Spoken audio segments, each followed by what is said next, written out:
Je ne fais plus frire les légumes.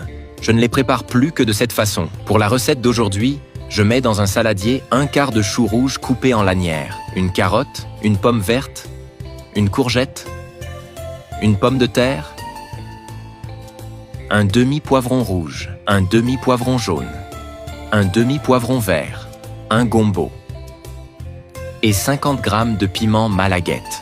Dans un autre saladier, je mets 2 gousses d'ail, une demi-cuillère à soupe de poivre noir, une demi-cuillère à soupe de paprika, une demi-cuillère à soupe d'origan, une demi-cuillère à soupe de sel, une demi-cuillère à soupe de romarin et un quart de tasse de huile pour bien mélanger tous les ingrédients.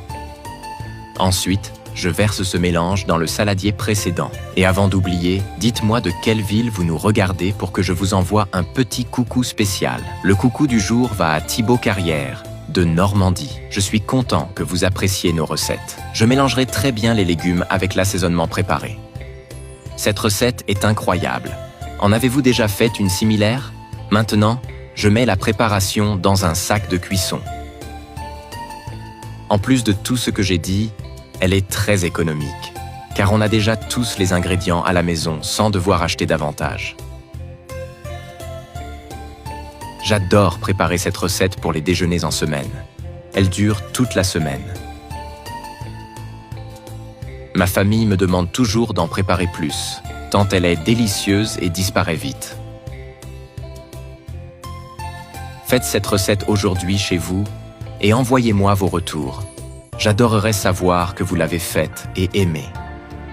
Envoyez cette recette à votre ami fan de légumes. Il sera ravi de la recevoir aujourd'hui. Ensuite, je scelle soigneusement le sac de cuisson contenant la préparation. J'utiliserai un collier en plastique pour le fermer hermétiquement. Cette recette est très rapide et facile à réaliser.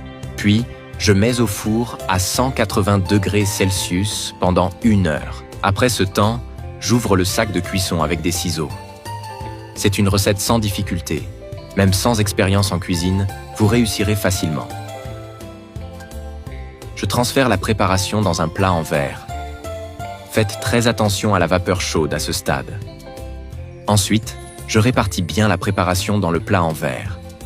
J'adore les recettes qui utilisent des légumes. Ce sont les meilleures. Maintenant, je dresse des portions sur une assiette. Je suis sûr que vous avez déjà l'eau à la bouche rien qu'en voyant la recette. Ne perdez pas de temps et réalisez-la chez vous aujourd'hui. Regardez comme le plat est beau.